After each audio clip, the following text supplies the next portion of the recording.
The human janitor wasn't supposed to be in the Emperor's vault. Marcus Chen pressed himself against the cold metallic wall as footsteps echoed down the corridor, his heart hammering against his ribs. The data crystal burned in his pocket like a live coal. He'd come to empty waste receptacles, nothing more. But the vault door had been open, something that never happened, and curiosity had pulled him inside like gravity. Now he was going to die for it. The footsteps faded. Marcus exhaled slowly and pulled out the crystal, watching light fracture through its purple surface. Centauri script covered it in flowing curves. He couldn't read the alien language, but he recognized the Imperial seal stamped into the casing. This wasn't just classified, this was sacred. His translator earpiece chirped as he held it closer. The device struggled with the ancient dialect, spitting out fragments. My beloved subjects will never know, and the lies we built this empire upon, and, forgive me, but the truth would destroy us. The vault door hissed. He had maybe 3 seconds before the guards discovered him. The waste chute sat 10 feet away, his only exit. He dove for it, crystal clutched tight, and dropped into darkness just as armored boots struck the floor above. The chute spat him into the recycling center 2 levels down. Marcus crashed into a pile of discarded food containers, gasping. Alarms shrieked through the station. Red emergency lights strobed across the walls. They knew something was missing. He ran. The Centauri Empire controlled half the galaxy. Humanity existed at its mercy, permitted to live on designated worlds, work designated jobs, follow designated rules. The alternative was extinction. Everyone knew the history. Humanity had attacked first, unprovoked, forcing the Centauri into a defensive war they'd won through superior technology and righteous fury. The peace treaty had been mercy, not surrender. Marcus had believed that his entire life. Now he clutched something that whispered otherwise. He made it to the human quarter before the lockdown engaged. Bulkhead doors slammed shut throughout the station, trapping sections. Marcus squeezed through a maintenance duct into his tiny apartment and locked the door, knowing it wouldn't matter. When the Centauri wanted you, walls were just suggestions. His hands shook as he connected the crystal to his personal terminal. The translator worked better with processing power behind it. Text flowed across the screen in halting English, reconstructed from the alien script. It was a diary. Queen Sharazen's personal diary, written 300 years ago during the Human-Centauri War. Marcus read the first entry, and his world tilted. We struck first. The council voted in secret, and we struck first. The humans had discovered faster-than-light travel only decades ago. They were expanding, curious, chaotic. We saw their nature, individualistic, questioning, resistant to proper hierarchy. They would never accept our guidance. They would challenge us, dilute our culture, spread their democratic poison. So we manufactured an incident. We destroyed one of our own colony ships and blamed them. The Empire demanded blood. The war began. Marcus stared at the words until they blurred. His grandfather had died in the camps. His mother still bore the loyalty scars on her arms, brands the Centauri required of all humans old enough to remember the war. Every human child learned the shame of their species' unprovoked aggression. It was all a lie. The next entry was worse. The humans fight with such desperation they don't understand why we attacked. Their transmissions plead for communication, for understanding. We broadcast none of it to our people. Instead, we show them edited footage, humans firing on civilian targets, humans refusing peace talks. The Empire's rage grows. Good. Rage unifies. Rage justifies. The truth would divide us, weaken us. A lie everyone believes becomes truth. That is how empires survive. Someone pounded on Marcus's door. Imperial security. Open immediately. His mind raced. If they took the crystal, the truth died with it. If he destroyed it, the truth died anyway. He had seconds to decide what mattered more, his life or everyone knowing what their empire was built on. The terminal had a public broadcast function. Every screen on the station could be reached. It required Imperial authorization codes, but Marcus worked in the Emperor's wing. He'd watched maintenance crews enter override sequences 100 times. His fingers flew across the interface. The door began to cut open, plasma torches screaming through metal. Marcus hit transmit. Every screen on the station blazed to life. Centauri script and human translation-filled displays in restaurants, shops, homes, command centers. Queen Sharazen's confession poured out to thousands of eyes simultaneously. The door exploded inward. Guards in ceremonial armor flooded his apartment, weapons raised. Marcus lifted his hands slowly, the empty crystal casing rolling across the floor. A Centauri officer stepped forward, her scales rippling with colors Marcus had learned to read. Shock, fury, and something else. Fear. "Do you understand what you've done?" she whispered. Marcus met her eyes. "I've told the truth. You've murdered stability. You've planted doubt in hearts that believed for centuries. He's freed us," a voice said from the doorway. Everyone turned. A young Zenthari stood there, translator badge marking him as a scholar. His scales showed patterns Marcus didn't recognize, something new breaking through old programming. "I read it," the scholar said quietly. "We all read it, every screen, the whole station." The officer's weapon wavered. Around her, other guards shifted uncomfortably. Their armor suddenly looked heavier. "This changes nothing," the officer said, but her voice lacked conviction. "It changes everything," Marcus replied. The truth had always been there, buried in a vault, locked away from light. Now it lived in thousands of minds, replicating, spreading, unstoppable as a virus, and twice as contagious. The Empire would never be the same. Neither would humanity. The holding cell was cleaner than Marcus expected. They hadn't executed him immediately, which suggested confusion in the command structure. Through the transparent wall, he watched Zenthari hurry past, their scale patterns more agitated than he'd ever seen. Some showed anger's scarlet, others displayed doubt's murky gray. A few showed shame's deep purple. His cellmate was an older human named Sarah Chen, no relation despite the shared surname. She'd been arrested for disturbing Imperial harmony by discussing the diary in public. Apparently, the station had dozens of similar detainees now. "They're panicking," Sarah said, watching the guards. 300 years of certainty just shattered. "Will it matter?" Marcus asked. "The Empire survived the original lie. Maybe it'll survive the truth, too." "You don't survive truth. You adapt to it or you break." A Zenthari administrator appeared outside the cell. Her scales showed formal neutrality, but her movements were tense. "You have a visitor?" Unprecedented circumstances require flexibility. He carried a data pad and wore civilian clothes instead of academic robes, a small rebellion that would have been unthinkable yesterday. "My name is Kelzara," he said, sitting across from them. "I'm part of a group. We've existed for years, searching for historical inconsistencies. We suspected the official narrative was wrong, but we never found proof. Until you." Marcus leaned forward. "What happens now? Civil war, probably." Kelazar's scales flickered with grim certainty. The military leadership knew. Documents are surfacing, classified files that corroborate the Queen's diary. Generals, admirals, council members, they all knew humanity was innocent. They perpetuated the lie for imperial cohesion. "And the people?" Sarah asked. "Divided. The older generation refuses to believe. They've built their identities on moral superiority. Accepting the truth means accepting they've been oppressors, not protectors." His scales darkened, but the young were angry. "We want accountability." "You'll tear yourselves apart," Marcus said quietly. "Perhaps. Or perhaps we'll build something better from the rubble." Kelzara activated his datapad. The Queen's diary appeared again, but surrounded by new documents. Military reports, intercepted communications, confession letters from guilt-ridden officials who'd carried the secret to their graves. "The truth is spreading beyond this station.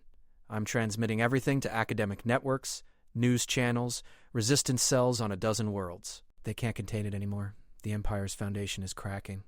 Sarah touched the transparent wall. "What about humanity? What happens to us?" Kelzara's scales shifted to a color Marcus didn't recognize, something hopeful. "That depends on what you do next." "Your victims, yes." "But you could be partners. Help us rebuild. Show us how your chaotic, questioning nature isn't poison but medicine." Marcus thought of his grandfather, dead in a camp for crimes his species never committed.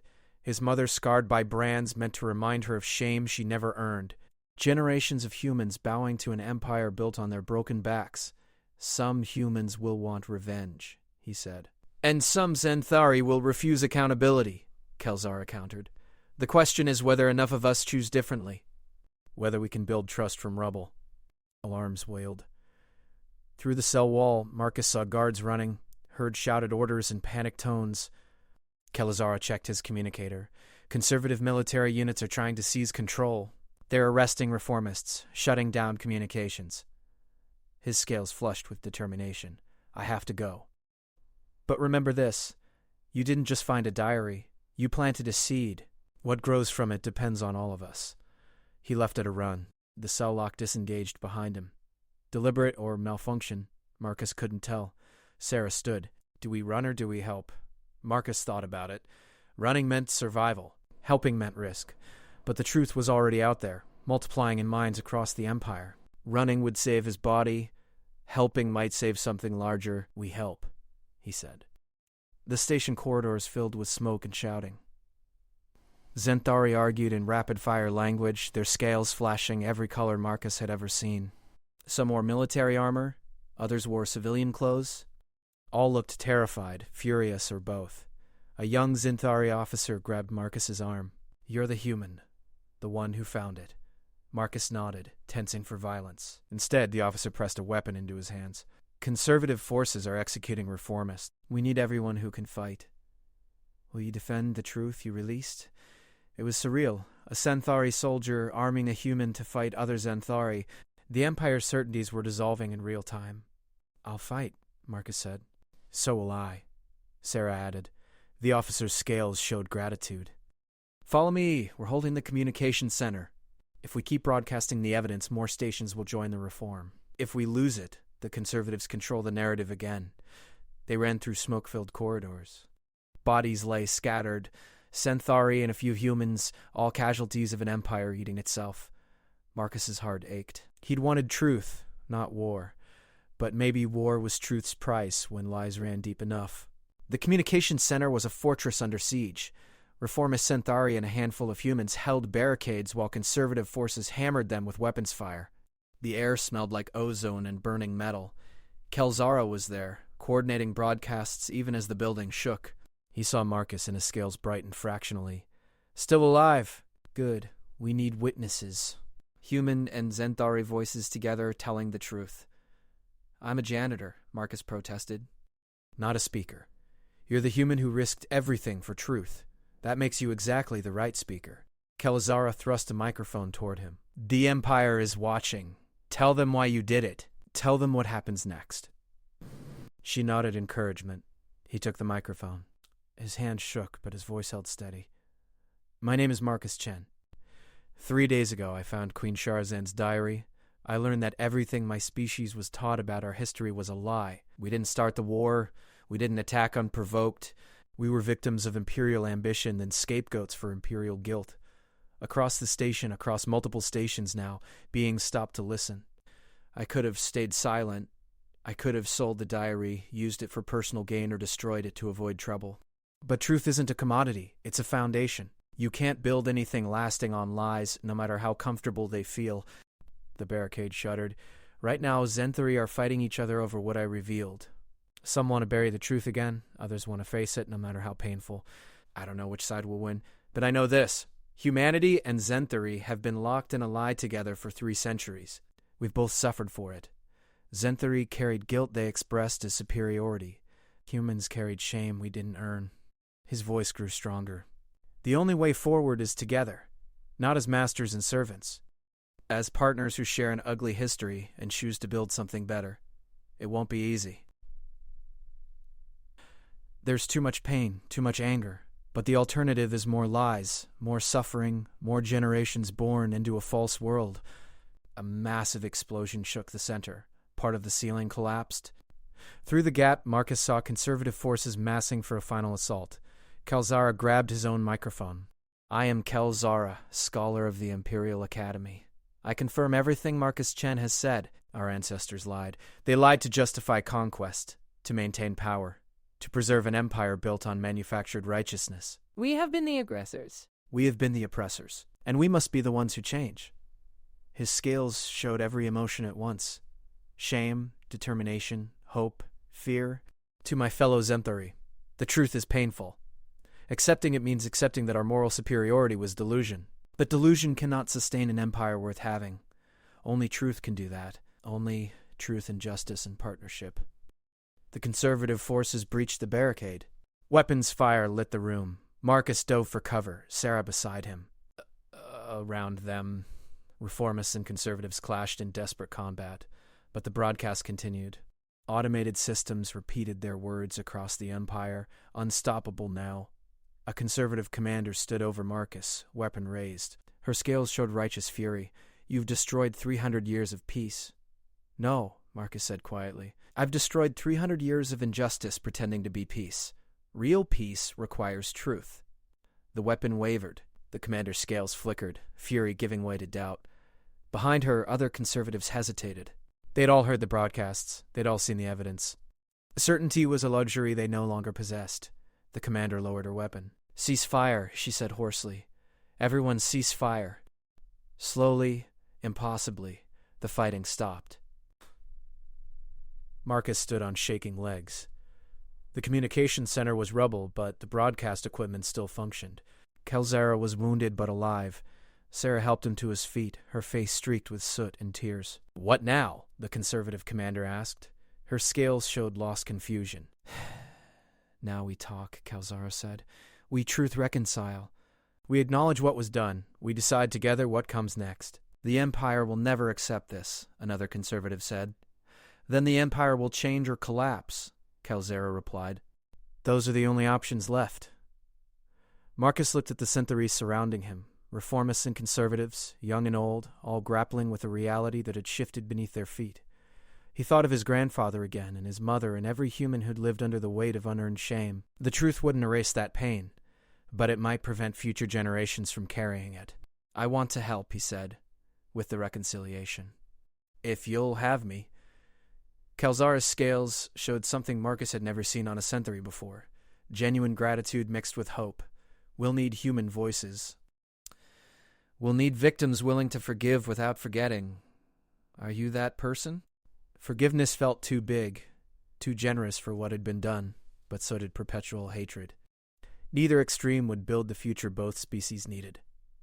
"I'm willing to try," he said finally. "That's all I can promise." "That's enough," Kelzara said. "Trying is how everything worthwhile begins." The Empire's fall wasn't dramatic. No single battle decided it. No declaration marked the moment. Instead, it eroded like a sandcastle in rising tide, steady, inexorable, reshaping everything it touched. Marcus stood in what had been the Imperial Council chamber. The ornate throne was gone, replaced by a circular table where Centauri and humans sat together. Some faces were familiar. Kelzara was there, now representing the Reformist Coalition. Sarah Chen had become humanity's primary advocate. Even the conservative commander, now called Sherivan, attended, her scales showing permanent patterns of regret but also grudging acceptance. 3 months had passed since Marcus found the diary. 3 months of chaos, conflict, and painful conversation. The Empire had fragmented. Some worlds embraced reform. Others clung to old hierarchies. A few descended into civil war, Xanthari fighting Xanthari over which version of history to believe. But here, on this station, something new was growing. "The Truth Commissions are making progress," Kelzara reported. 50,000 testimonies collected so far. Xanthari admitting to perpetuating the lie. Humans sharing their experiences under imperial oppression. "It's difficult, but necessary." "Some humans want reparations," Sarah said. "Financial compensation for centuries of subjugation." "Some Centauri want the same humans arrested for demanding too much," Sheriff countered. Her scales flickered irritably. "This reconciliation idea works better in theory than practice." Sherivan's irritation masked deeper pain, the pain of an idealistic soldier discovering her entire career had served a lie. He sympathized, even as he resented her. "What if we focused on education first?" he suggested. "New history texts. Joint human Xanthari schools. Let the next generation learn the truth from the start." "And what truth is that?" another Xanthari asked. "That we're villains? That we're fallible," Kelzara said firmly. "That empires built on lies always crumble. That partnership is harder than domination, but infinitely more sustainable." They argued for hours, as they did every session. Progress came in millimeters, not miles. But it came. Between meetings, Marcus walked the station's observation deck. The view showed open space, stars scattered like diamonds on black velvet. Somewhere out there, the galaxy continued its indifferent rotation. Humanity and Xanthari drama meant nothing to the cosmos, but it meant everything to the beings living through it. "I keep wondering if I made things worse," he said aloud. Kelzera had approached silently. His scales showed contemplative blue. Worse than living a lie forever? People are dying in the civil wars. The Empire's fracturing. Maybe the lie was kinder. They're just comfortable. Kelzara joined him at the window. My grandmother died believing she was morally superior to humans. She spent her life enforcing laws that oppressed your species, convinced she was protecting civilization. When the truth came out, she couldn't accept it. Cognitive dissonance literally stopped her hearts. 3 hearts, all stopped by truth. Marcus winced. I'm sorry. Don't be. She chose comfort over truth, even at the end. That was her right. But it was also my right to choose differently. His scales brightened. Because of what you found, I'll never raise children in that lie. My future family will know the real history. They'll build relationships with humans based on honesty, not superiority. That's worth the chaos. I would be so happy. A human child ran past chasing a Zenthari youngling. Both were laughing. Their parents watched from nearby benches. Mixed-species couples, still rare but no longer forbidden. The Empire's old laws had crumbled along with its foundational myth. Sometimes I think the diary found me instead of the other way around, Marcus mused. Like the universe needed someone in exactly the right place at exactly the right time. Or you were just a janitor who made a choice, Kelzara said. Don't mythologize yourself. Heroes are just people who act when others hesitate. Marcus smiled. Janitors, you mean. Especially janitors. Who else has access to every room, sees every secret, moves through power structures invisible? Kelzara's scales showed amusement. Empires fear warriors. They should fear janitors. Sarah found them as the station's artificial day cycle began. Her face showed exhaustion, but also satisfaction. The education proposal passed. 6 worlds are implementing joint human Zenthari schools next cycle. 6 out of thousands, Marcus said. 6 more than yesterday, she countered. We're building something, Marcus. Slowly, painfully, but actually building. The galaxy would never return to what it was. The Empire's certainty was shattered beyond repair. In its place, something messier but more honest was emerging. A federation of equals, still figuring out what equality meant. Marcus thought of all the humans who died in camps, branded with shame they never earned. He thought of Zenthari like Kelzara's grandmother, who'd lived entire lives in delusion. The cost of lies had been staggering. But the cost of truth was proving worthwhile. I want to write something, he said suddenly. A record of everything that happened. Not just the diary's discovery, but what came after. So future generations understand the cost of truth and the cost of lies. You're a janitor, not a writer, Sarah teased. Janitors see everything, Marcus replied, echoing Kelzara. That makes us perfect historians. That night, Marcus began writing. His small apartment became a repository of testimonies, collected from humans and Zenthari both. He interviewed conservative commanders who still struggled with acceptance. He spoke with human survivors who chose forgiveness and those who chose righteous anger. He documented Kelzara's reformist movement and the reactionary forces opposing it. The truth wasn't simple. It never was, but it was real. Months became years. The station became a model for reformed governance. Other worlds copied its structure. Some succeeded. Others failed spectacularly, descending into violence when old hatreds overwhelmed new hopes. Marcus documented it all. On the 5th anniversary of the diary's discovery, a monument was unveiled. It stood in the station's central plaza, a crystalline structure containing the original diary, preserved for all time. Xanthari and human inscriptions surrounded it in both languages. Let truth be our foundation, it read. Let partnership be our future. Let memory prevent repetition. Humans and Zenthari stood together, a sight that would have been impossible 5 years prior. Some still showed resentment. Others showed hope. Most showed complicated emotions that defied easy categorization. Kelzara spoke first.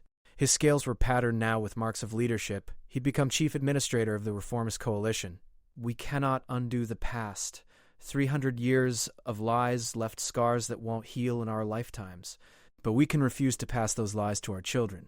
We can build on truth, however painful, instead of comfortable delusion. Farah spoke next, representing humanity. We were victims. That's historical fact. But we refuse to be permanent victims. We choose partnership with those Zenthari brave enough to face their empire's sins. Together, we're creating something neither species could build alone. Then, Marcus was called forward. He'd resisted this, preferring to document rather than speak. But they'd insisted the janitor who'd found the truth should help commemorate it. He stood before the monument, looking at the diary inside its crystal case. Such a small thing to destroy an empire, such a simple truth to shatter centuries of certainty. "I was just doing my job," he began. "Cleaning rooms, emptying trash. I found this by accident, pure chance. Dumb luck." The crowd was silent, attentive. But maybe that's the point. Truth doesn't require heroes. It just requires someone willing to acknowledge it when it appears. I could have replaced the diary and walked away. Part of me wanted to. Ignorance is comfortable. Lies are safe. But comfort and safety built on lies are houses made of sand. The first storm destroys them. The truth was always going to come out, eventually. I just happened to be the one who opened the door. He placed his hand on the monument. The crystal was cool under his palm. This diary changed everything. But it didn't change us. Humans are still chaotic, questioning, individualistic. Xanthari are still hierarchical, traditional, cautious. We're still different species with different natures. The diary just gave us permission to be different together, honestly, instead of in denial. Kelzara's scales showed approval. Sarah smiled. So this monument isn't just about the past. It's about the future we're choosing. A future where truth matters more than comfort. Where partnership is harder than domination, but infinitely more worthwhile. Where janitors and scholars and soldiers all have value. The crowd erupted not in applause, but in a Xanthari gesture of acceptance mixed with human cheers. The sound was chaotic, imperfect, beautiful. Later, after the ceremony, Marcus returned to his apartment. It was larger now. His status as the diary's discoverer had brought uncomfortable fame, but he'd kept it simple. Just a workspace for writing, a bed, a window showing stars. His terminal chimed. A message from a distant world. Newly reformed. They wanted his historical account for their archives. They wanted to understand how truth could destroy and create simultaneously. Marcus opened his latest chapter. 5 years of writing had produced a comprehensive record. Not propaganda. Not sanitized history. Just the complicated, painful, hopeful truth of what happened when lies fell and reality rushed in. He wrote until dawn, documenting another testimony, another perspective, another piece of the vast puzzle that was Empire to Federation transformation. Outside his window, a transport arrived carrying more humans. They'd been liberated from a world that still clung to old hierarchies. Their faces showed trauma, but also tentative hope. They'd live here now, on this station, learning what partnership meant. More work for the Truth Commissions. More testimonies to collect. More healing required. Marcus saved his document and stretched. His back ached. His eyes burned from screen glare, but his heart felt light. Somewhere in the galaxy, the conservative remnants still fought reform. Somewhere, humans still demanded revenge. Somewhere, Xanthari still insisted the old ways were better. The struggle wasn't over. It might never be over. But truth was out. Truth was spreading. Truth was rewriting the galaxy one mind at a time. And it had started with a janitor who chose to see what others preferred to ignore. Marcus smiled and returned to writing. The future was being built in words and actions, testimonies and reforms, failures and successes. He would document it all. Future generations deserved to know the cost of lies and the courage required for truth. The diary sat in its monument, eternal reminder. The empire it destroyed was fading into history, the Federation it enabled was just beginning, and the janitor who'd changed everything went back to work, cleaning up the past so the future had room to grow.